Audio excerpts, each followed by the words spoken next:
So, welcome back to the channel, everybody.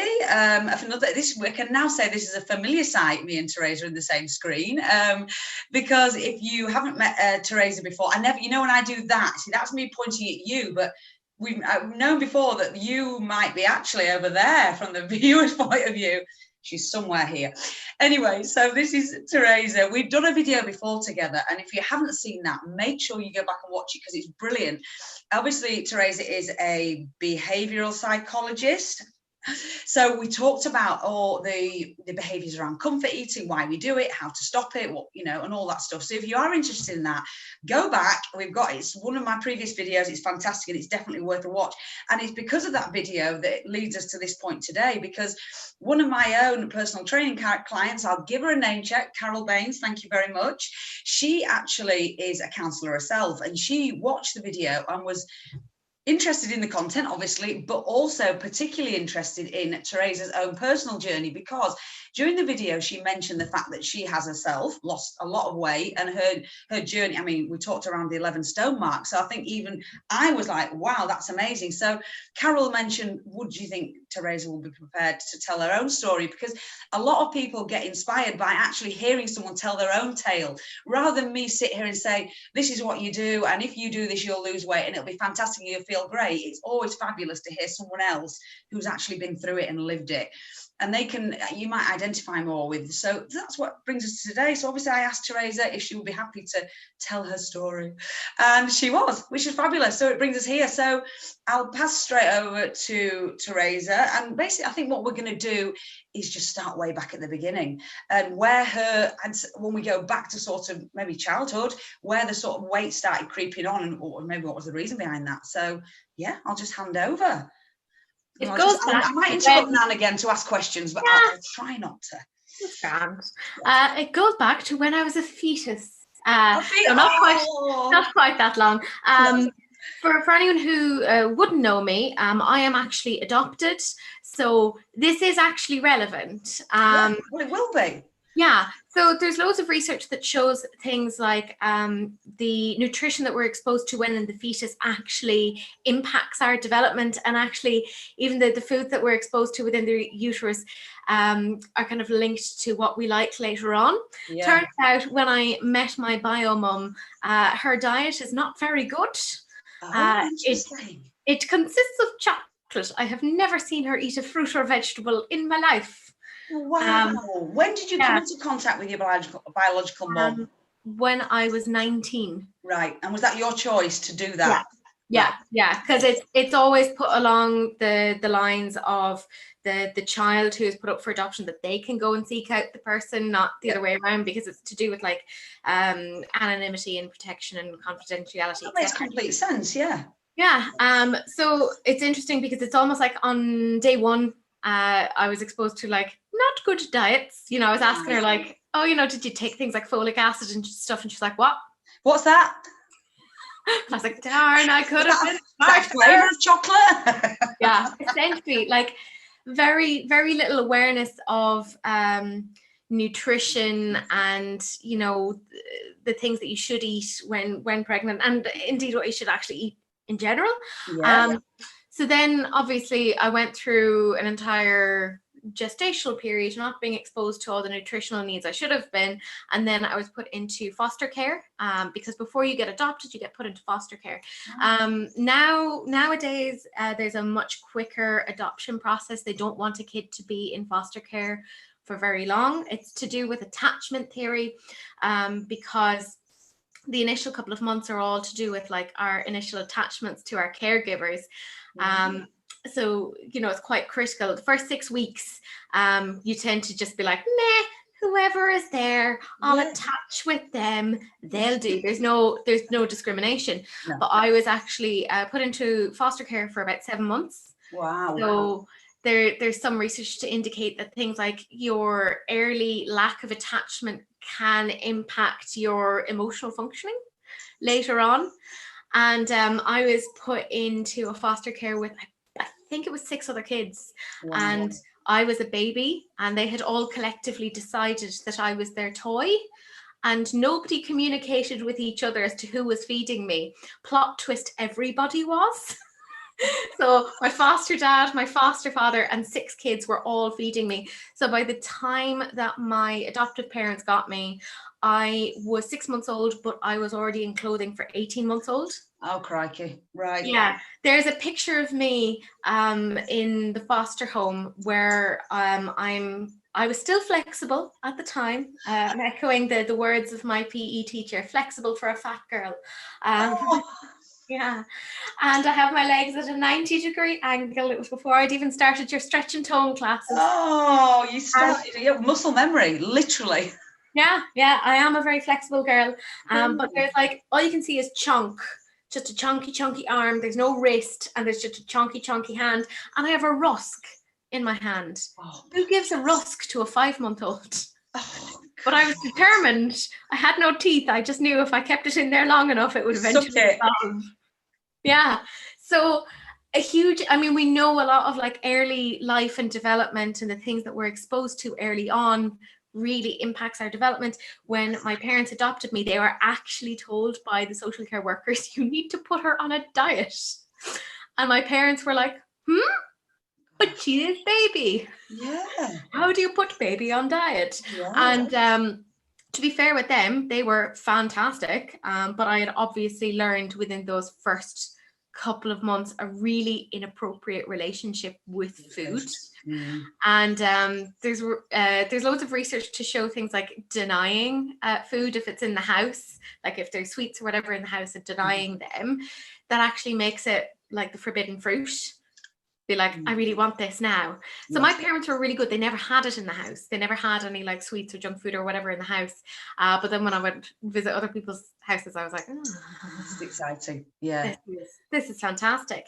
So early childhood, like obviously I lost all the weight, and I was always still like a broad girl, because that's just, you know, that's the way I am, and it's fine. I'm not expecting to be Kate Moss any day soon. Would you want to be? No disrespect too, but you know. No, it's not for me. Like, you know, I look like a farmer's daughter, and that's the way it's meant to be, you know. But I got down to, I would say, what would be like a typical weight for my age. But I would have always had like a slight obsession with food, of just wanting a little bit more. And you know, my parents would cut me off. They were very, very good at that, and just kind of being like, no. And then, did you have in your adopted family, were there sisters and brothers, or did we just you? Yeah, actually, my younger brother, he was adopted after me. He was my half brother. Oh wow! So we were biologically related, and he was raised with me as well. Wow! So, and similar issues or not? No. No. I mean, he was a very picky eater. Hugely picky eater, whereas I was like, no, I'll eat it as long as it's not meat. Right. Yeah. You've always been vegetarian? Always? Yeah. Wow. And so when did that start? Were your in the foster care, were they where did that sort of start? From as long as I can remember. I just refused to eat it. My parents would try and put it into things, and I'd be like, ugh. No, so that was your decision, even from that young age. That's interesting, right? I was a different child. Yeah, but you're fair enough. So, got foster care, overweight as a baby, into an adopted family, and losing weight straight away, or? Yeah, pretty much. Yeah, they were really rationing what it was that I had. Again, like, they were fantastic. They were making sure everything was like made from scratch. It was all really healthy meals. You know, there was none of this like stuff that came from a jar or whatever. It was like, no, these are potatoes that have been boiled and mashed and etc. And you know, no butter or saturated fats, etc. But like, obviously a certain amount of damage essentially had already been done, and I was still whinging about food and had a huge preoccupation with food. But there's studies to show that kids who come from orphanages or from foster homes where they may have been deprived food or given too much food, they develop an obsessive tendency around food. And it can even come into hoarding as well. So do you recognize that? Is that something you through school or? Yeah, I would recognize that I had like quite a bit of a like preoccupation. Like, you'd be at a birthday party and I'd be the one who'd be looking at like the table of the food. I recognize that. And kind of going, hello, Yeah. delicious. That's what you're thinking about more than anything else going on at the party.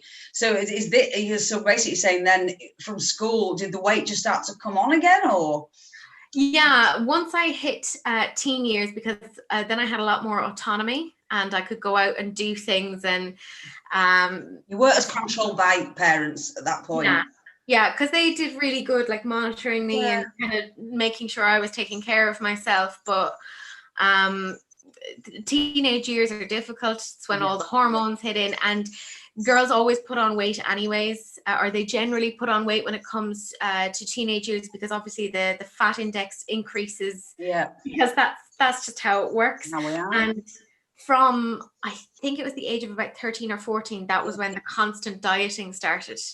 So I was on a constant diet, going on and off diets. Right. And again, there's research that shows that as soon as you start a diet, that's it. The rest of your life is almost engaged in a diet, when it should actually be a lifestyle change, not here, I'm on this temporary fix. But I remember I was about 13, 14 years old and doing Weight Watchers. God, yeah. So literally at 30, this is where it started, about the age of 13, you started recognizing that did you recognize that you were putting weight on? Did you hit a certain weight before you started the Weight Watchers? What was the sort of process before you started dieting? I mean, did someone comment, or did you just feel uncomfortable?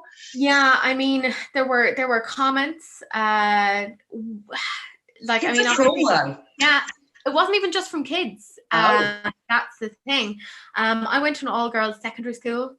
Terrible idea, but I went there because they had a music program. But I had a PE teacher, and she made a lot of comments about my weight when we were doing PE.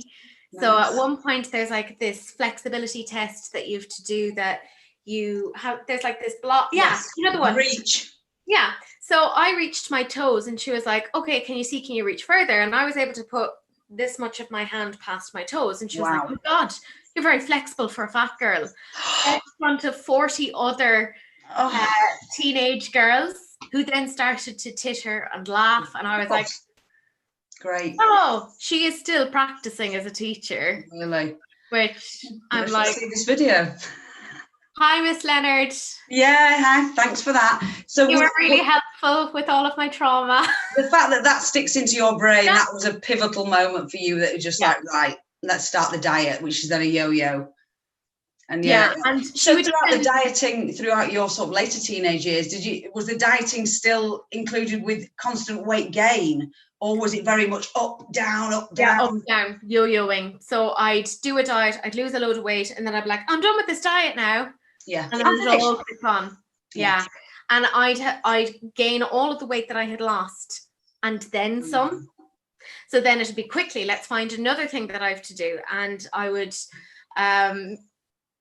do what you were meant to do, in the sense of like, I would diet and exercise, but I would take everything to the extreme.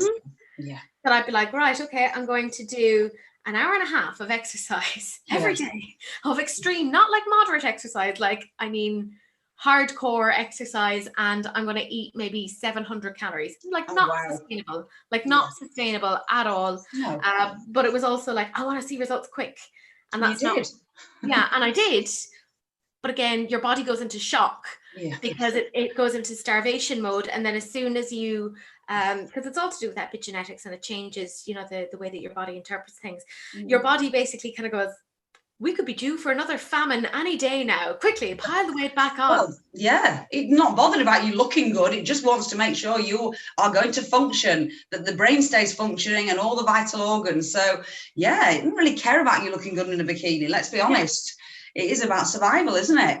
Every time we're a different diet, we're gaining weight. And I guess, did that continue through 20? Yeah, it kind of was semi-manageable until I was 20. And then what happened then was my younger brother died, and my coping mechanism, and you see, the way that we deal with death here in Ireland, because it is a very cultural thing, is we have a wake.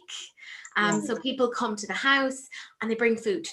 They bring food and they bring alcohol. I do not drink, so therefore I attended to the sandwiches and the biscuits. Have you never drunk, Teresa? No. No. No, which is a definite plus for me, Yeah. and has helped in terms of like losing weight. Yes.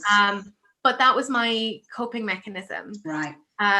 Because he died via suicide, and there's still a lot of stigma around that. And I was still getting approached by people in, supermarkets saying, oh, you must feel guilty that you didn't see anything because you're studying psychology and you didn't see this. Oh.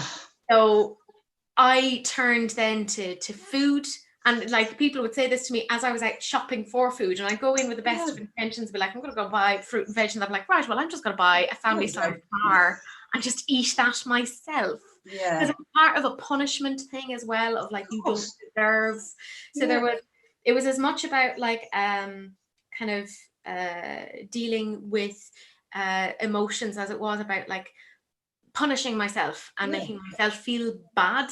Well, yeah, when you've got people around you like that, they're so damn insensitive. I mean, and you are probably a fairly sensitive person. How else do you expect yourself to react? I mean, that's ridiculous. So that was when you were about 20, right? You were 20, and then it just was that the point where it really.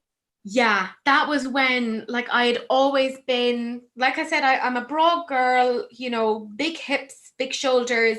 I don't really go by BMI for me, because my doctor has out and out said it doesn't seem to work given my frame. It's a terrible measurement anyway. Yeah, he's like, it doesn't work. But I'd always been like, the biggest I would have been about 18 stone, right? I wouldn't have ever gone past that up until 20. And that was when I started going up and into the 20s, 21. Oh, you did go above, right? So throughout your teens, you sort of hovered around the 18 mark, always keeping yourself around that. But then it started to really rocket, right? Yeah. Then it really ballooned right up. And like, I'd always struggled with anxiety and depression. And that just from my 20s, it just kind of went, and here you go. Yeah, well, they're all interlinked, aren't they? More food, feeling worse about yourself, depression, it all just, it's like an ever decreasing negative loop, isn't it? And I'm guessing all this time, like during your teens, 20s, have you always been single? Did you have a partner? Was there anyone around to support you at that time? Family, or was it just... I mean, I have an excellent family bond.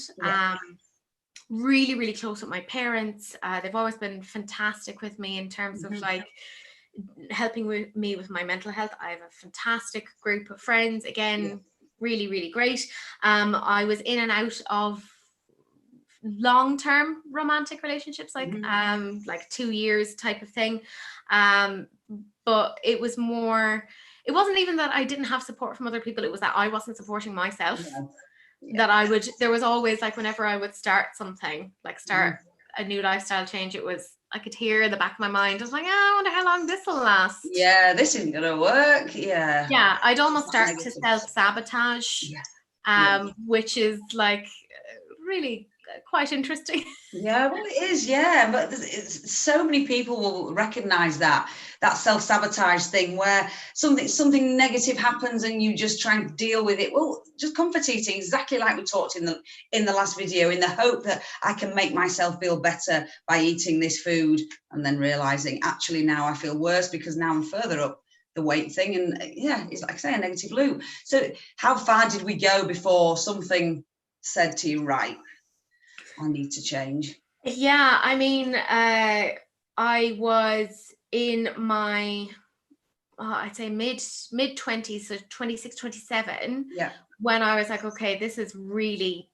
barreling out of control. I was heading to, I think I was about 26 stone at that point. I was like, I almost have a stone on for every year. This is insane. What is actually happening? Were there any health implications then? Was it affecting your health at all?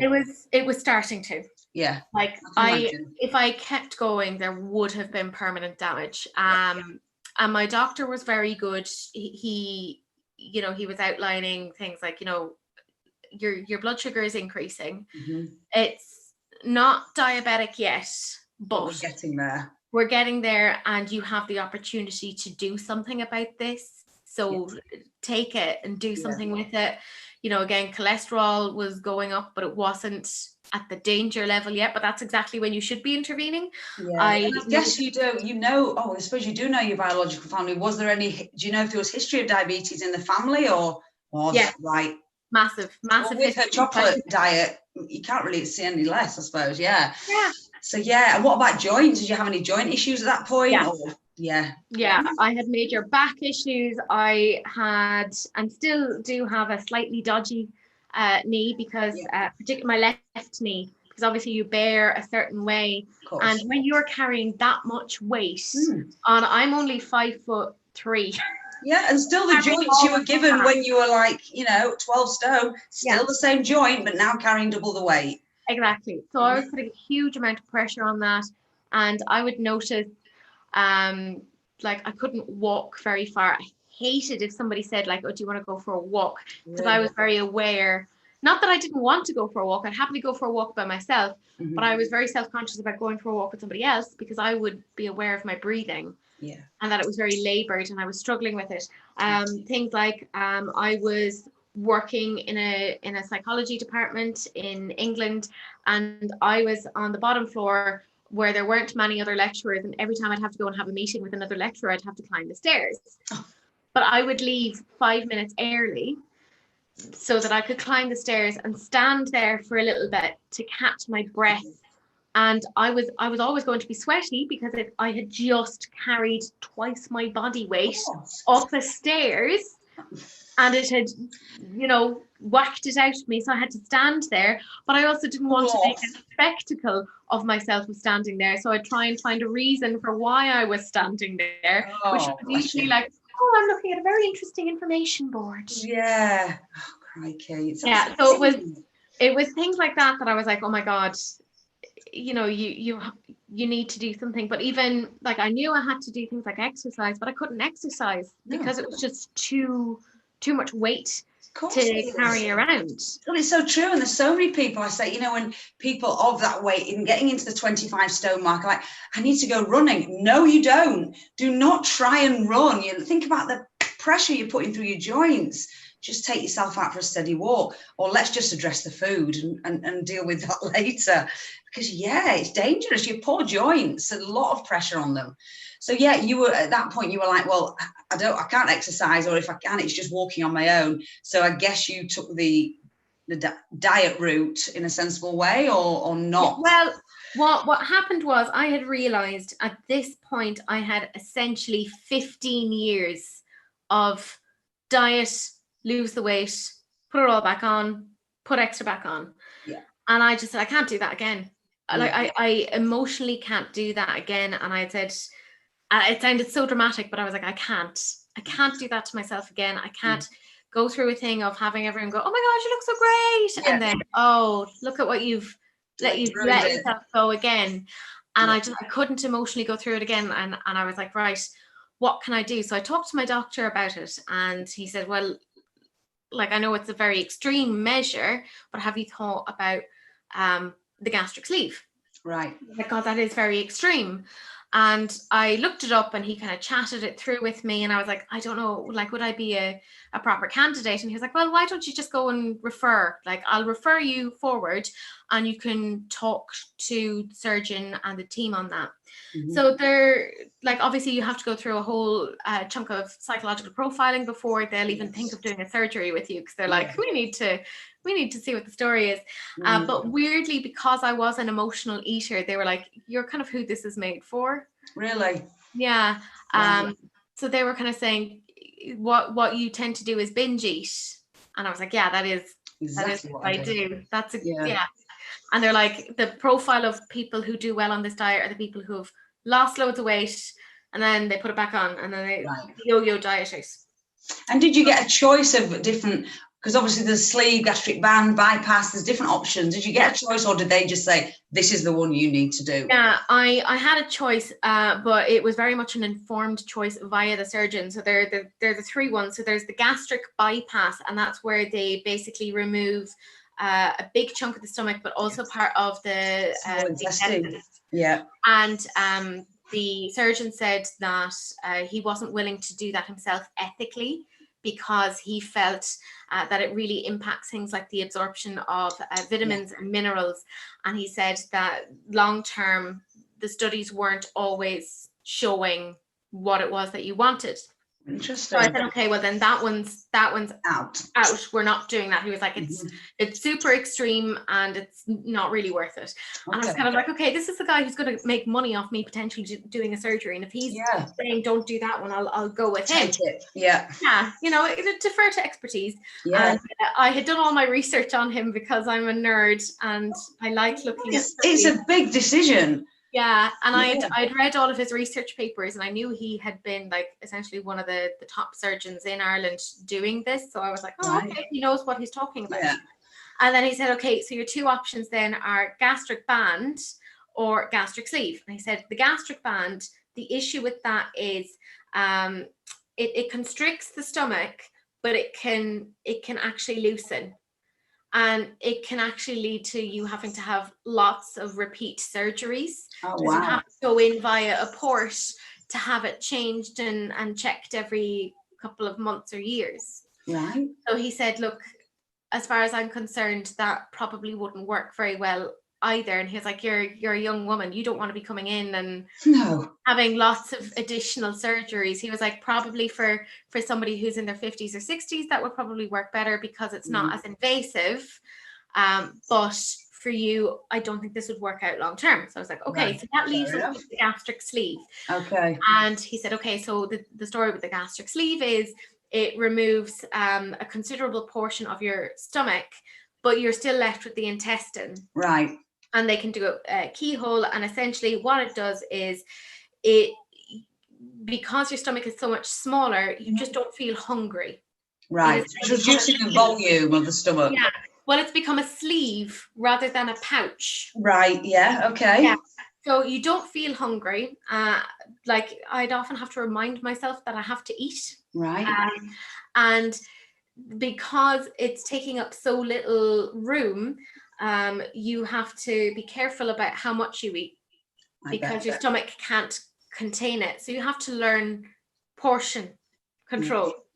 Which is what you struggle with all your life. Yeah. So it was like having like armbands when swimming, that suddenly I had something to actually physiologically support me and help me with that. Like, and there have been times where I've gone over what I should have eaten and I have thrown up. Really? That's actually happened to you? Yeah, in the very early days of me trying to figure out, well, what is this portion meant to look like? I'm now really good at it. You have to learn to eat really slowly. You don't drink and eat at the same time because your stomach will fill up and doesn't work very well. Yeah. But like it stops you from binge eating. You physically cannot binge. And because that was my issue, it wasn't like that I would like just eat junk food throughout the day. It was that I would generally have a pretty decent diet. Yeah. Because I was a vegetarian, I'd have, my cereal in the morning. Like I was always good, and I'd have breakfast in the morning because that's actually a really important indicator for health is having breakfast in the morning. And I would eat my fruit and veg. I was good on that. It was just every so often I'd be like, and now I'm eating my feeling. Yeah. Yeah. But I can't do that now. No. And because I can't do that, it has also impacted me psychologically in terms of my psychological health.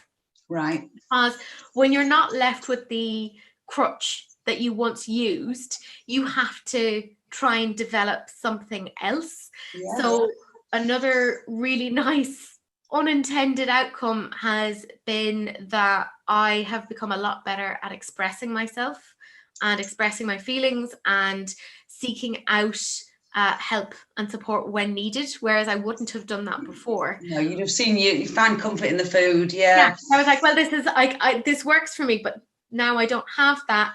So it's interesting because obviously that's what everyone says to you to do if you are an emotional eater. Go and do these things instead. Yeah.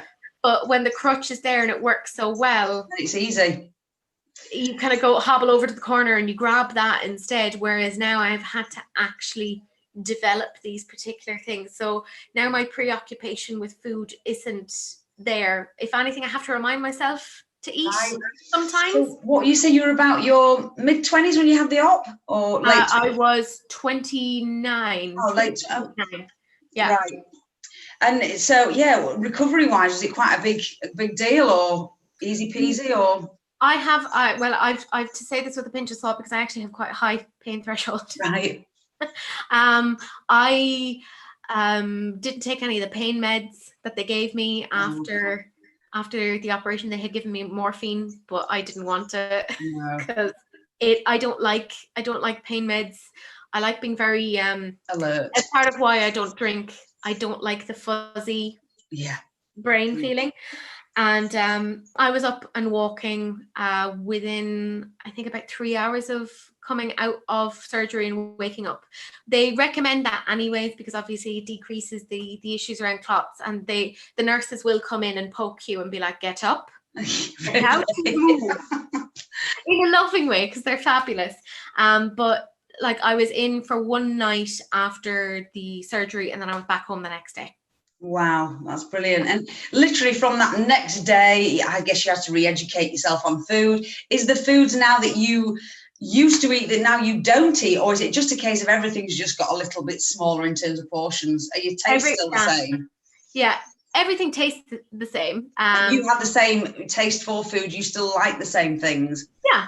Nothing's changing. I'm just more picky about what I'll eat. Yeah, because you can't get much in. Yeah, so I'm like, how will I make sure I get my protein in? So you do your focus. Yeah, so I'm like, I need to make sure I get protein in, because that's often something that vegetarians in general are quite lacking in. Yes, it's difficult. Yeah, and it's something that is actually kind of a byproduct of the surgery as well, that you can struggle to take in protein. So I usually take like protein, like whey protein, and have that with milk. So that's a nice way for me, and that's kind of like my lunch. Yeah, that's good. Which is great, because it's a lazy lunch. I don't have to think about it. It's great. I do eat the same as what I did before. Like I said, my diet was actually pretty good. Like, I had a very varied diet, lots of pulses, lentils, fruits, veg, etc. It was just that I would break out and go on binge on stuff that I shouldn't be eating. Yeah. And that was what my problem was. And that's why that was the one that worked for me. That was the surgery that they were like, that's the thing that's going to work out for you. All the rest of them won't, but this one will work for you. And when you had, so 29, you had the surgery. At that point, you were about 26 stone, or did they make you lose some weight before you could have it, or is it? Yeah. So what you have to do prior to the surgery, because obviously anytime you go under the knife, that is a risk. And if you are, I was at that point morbidly obese. Yeah. Let's not beat about the bush. Yeah, I was like, and I had developed sleep apnea at that point. Yeah, that's common, isn't it? Yeah, and that was one of the health reasons that they were like, yeah, this needs to happen. But because obviously, when you go under anesthesia, it is a risk to your health, and if you are overweight or morbidly obese, you are even more at risk of complications from the anesthesia. Yeah. So they want you to lose weight before that, but also they put you on a very specific diet. I think it's about 2 months beforehand. I can't even fully remember, because I was like, I'm sticking to it. I'm doing it. I know I can do this. And the reason why they do that is when they are, and they do it all laparoscopically, it's all minimally invasive. You can barely see my scars. It's fantastic. But they want to decrease the amount of fatty tissue around some of the major organs, because that makes it much more complex and much more dangerous for the patient. So they want to decrease all of that. So you start off basically 2 months beforehand, and you've really cut down what it is that you're eating. And, it's all very lean, sort of fruit, veg, etc. And then after the surgery, there's a couple of days of just water. Yeah. Just because obviously your stomach has been cut open. Oh, yeah, you mustn't feel great. They must feel strange that something's happened. Yeah, like you can't, for the first couple of days, you couldn't even take a gulp of water if you wanted, because your body won't let you. So you just come straight back. Sip. You have to sip. Right. Yeah. Yeah. And throwing up when you've had stomach surgery, not fun. Oh, Do I not bet that's recommend it. painful. Very painful, because obviously your body spasms, and it's, Yeah. you know, when you have stitches, you're like, oh no, this is definitely not what I want. No, definitely not. But so how did the, from the point of having the surgery, how did the weight loss look? Was it fairly linear? I mean, you're about what, 26 stone then? yeah. What was the sort of pattern of the weight coming down? How quickly did Yeah, it it happen? was pretty dramatic Was it? within the first 2 months. Right. I'd say within the first 2 months, I lost about maybe 2.5 stone. Wow. Straight off. Yeah. Gosh. Because, well, I mean, think about what the diet was at that point, because I was having to readjust to foods and get my stomach ready. It was still trying to heal. So for the first, I think it was a week, it was water. I couldn't have anything beyond water. Oh, and then, and then it was, you can have some sugar-free custard. generous. Yeah. And then you could have some egg whites. Oh, yeah. So, but I'll tell you, if you haven't had anything to eat for several days, you're like, this is fabulous. Whatever, yeah.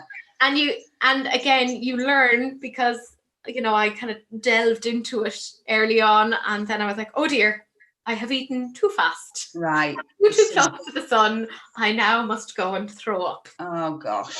But it's a learning thing, and then eventually you start to eat like solid foods again. I think it's about 4 or 5 weeks after surgery. Right. And you don't know what to do with yourself. You're like, oh my God. Bet you don't. I get to use my teeth again. But yeah, it was still quite, even after the first 2.5 stone, was it still fairly? Yeah. So about 26 stone. And how long ago was your surgery? Sorry, Teresa. My surgery was June 29th, 2019. Oh, it's not that long ago. Right, okay. And how much have you lost in that time?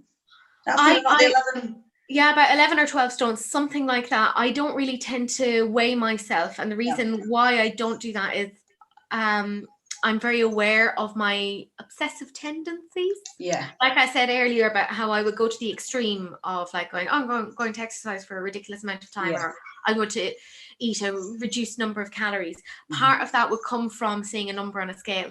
Yeah, and I would reward or punish myself based upon, oh, you didn't lose as much as you should have.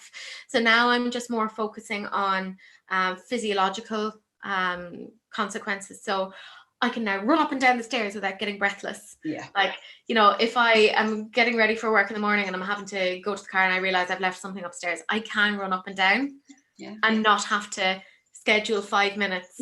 Halfway up the stairs. Well, and obviously you've given me feedback from the classes you've done with me that, you know, you can see yourself getting stronger, things that you can hold positions for longer that you couldn't before, you're advancing things. So I know you're not weighing yourself, but do you think you are still losing slowly, or have you reached a point where? I'm probably at the point where I have lost the bulk and now it's just toning. I've gotten a lot of comments over the last month and a half that my legs have lost a lot of inches, right? Which I assume is probably from like the exercises and and your diet. Obviously, you're doing both. And how have you got on with the, dare I ask, the loose skin that people always ask about? Is that a problem, or have you been pretty lucky? A little bit, but it's not. No, it's not the worst. I think again, genetics comes into play there, because a lot of people like to say it's your age. But actually, there's a lot of people who are younger than me and they've ended up with loose skin, and it actually has more to do with your genetics and the plasticity of your skin. Oh, yeah. I obviously have stretch marks. I'm a human being.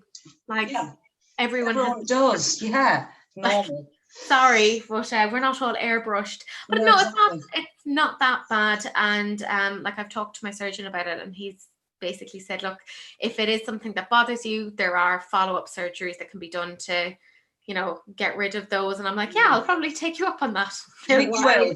Yeah, probably. Will do, yeah. You know, why not? Well, yeah, if it's something you feel uncomfortable with, why not? I mean, in terms of food now, is there anything you struggle with? I mean, I know you're limited with the amount you can eat, but do you still have any struggles with food, or is it all a walk in the park now?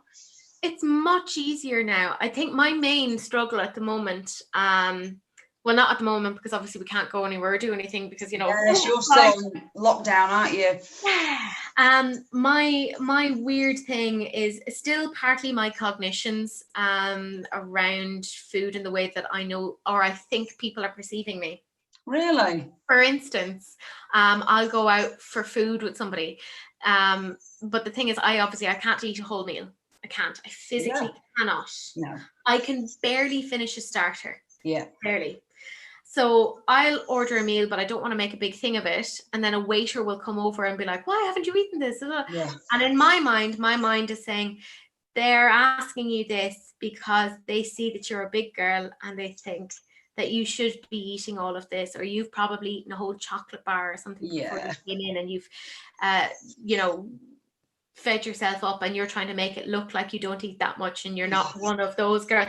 And I'm still trying to catch myself on those things. And I'm like, well, no, people aren't as obsessed with you as you are. No, so true. Wow. Yeah, so true. Yeah. Like they're literally just looking to see, was the food all right and am I going to complain? Yeah, because they think there's something wrong with it. It's simple as that. Yeah, but it's got to the point now. Shall I explain? I've had a gastric. Shall I tell them what you know? I actually have. I've gotten to that point now in places that I go regularly. I'm like, this is the reason why I will never finish what it is that I have ordered. Please just to let you know.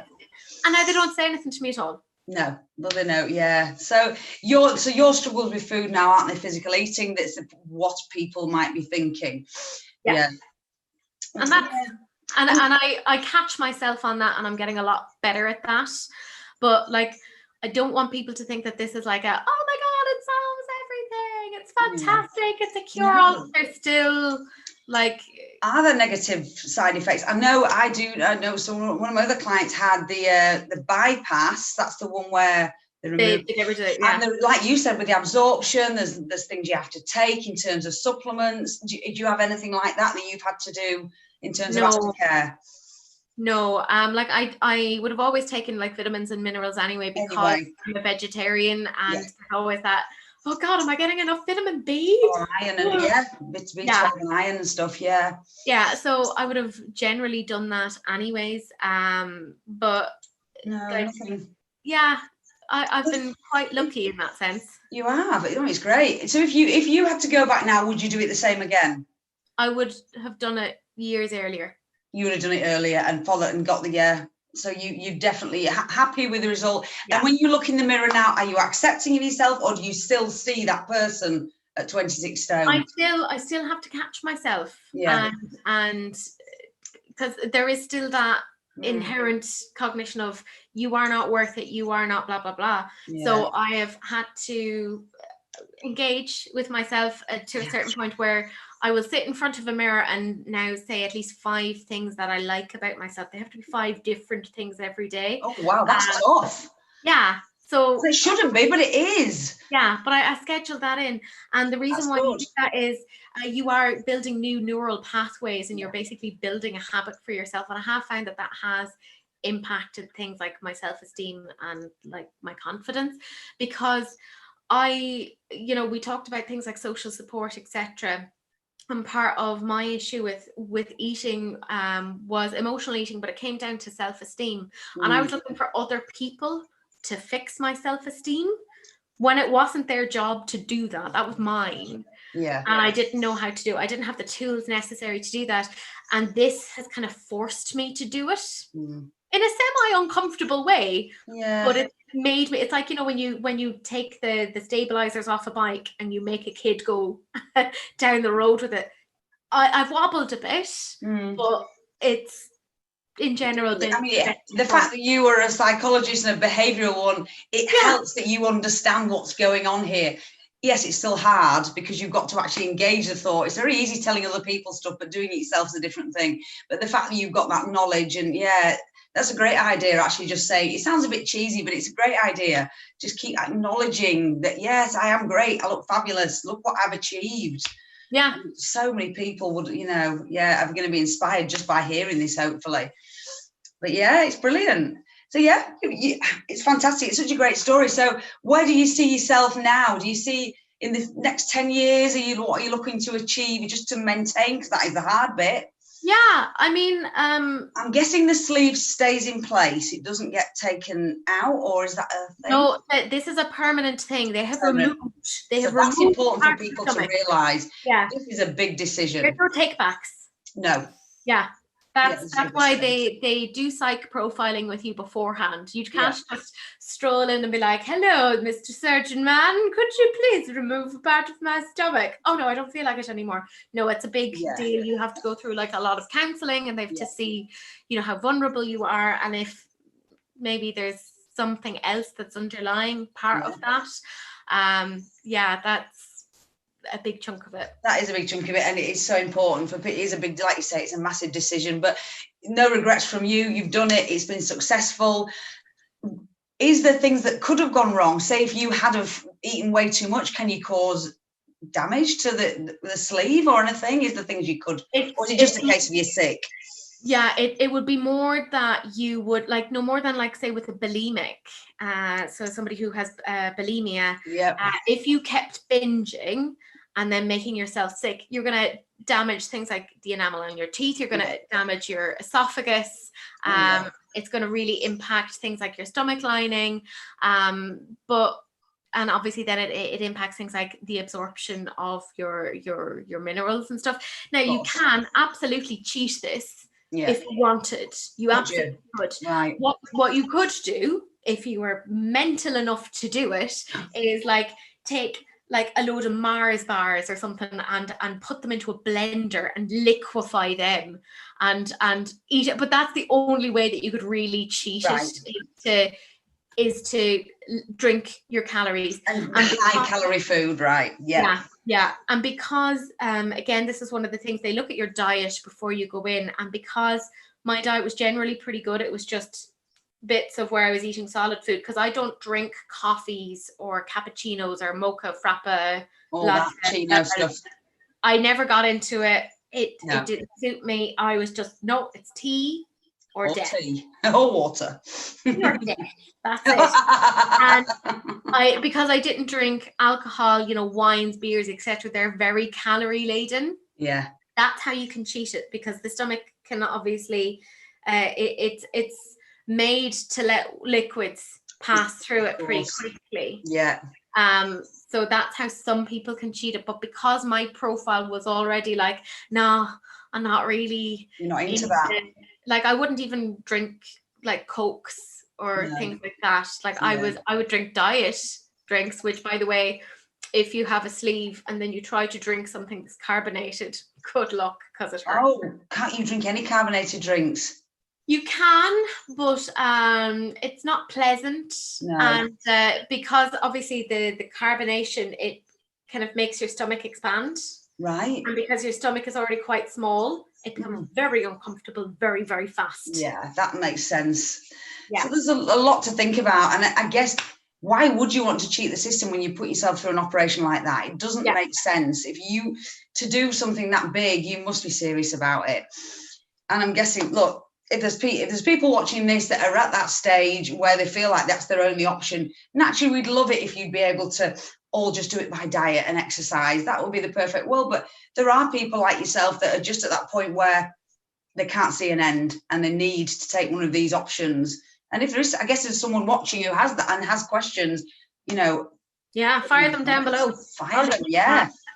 Happy to answer. But yeah, it's been very interesting, as always, to hear people's stories and just their journey. And yeah, well, I'm sure there's more to come. But we have actually got on the, you mentioned it actually earlier about the excessive exercising. That's something you also experienced, but we're going to expand on that in another video. It sort of follows on from the comfort eating, what we talked about today, and we're going to talk about that in another video, how people deal with the weight by over exercising and literally taking it too far. So that's to come. But yeah, it's been really, really interesting as always. And unless you've got anything else, do you think we've missed anything? I don't think so. It's been great. But yeah, if you're happy with that, Teresa, we will leave it there for today. And as I say, anybody has any concerns, questions, or thinking about maybe going through surgery and just want to ask Teresa, comments below, and we'll come back to you. And I'll say thank you now for coming on board again. It's been lovely to chat. Well, thank you for having me. Oh, you're very welcome, and I will see you very soon. So there we have it. Thanks again to Teresa for featuring on my video and collabing with me on this. It was lovely to hear her story, and it's just so interesting to hear her point of view on how things in her childhood have affected her and how it's affected her in later life and how she's overcome those things to the point where she is now. So it's just lovely, and hopefully her stories inspired someone out there with their own journey that they may be starting on. So yeah, I really hope you enjoyed that. Thanks again to her for joining me, and if you've got any other requests for things you'd like to see on the channel, just get in touch. Obviously, yes, Carol, thank you again for your idea. That was brilliant, great idea, and hopefully we did it credit for you. Okay, thanks again, guys, and see you in the next video. Oh, don't forget to like and subscribe. Always got to say that at the end of my videos. Right, cheers, guys. See you later.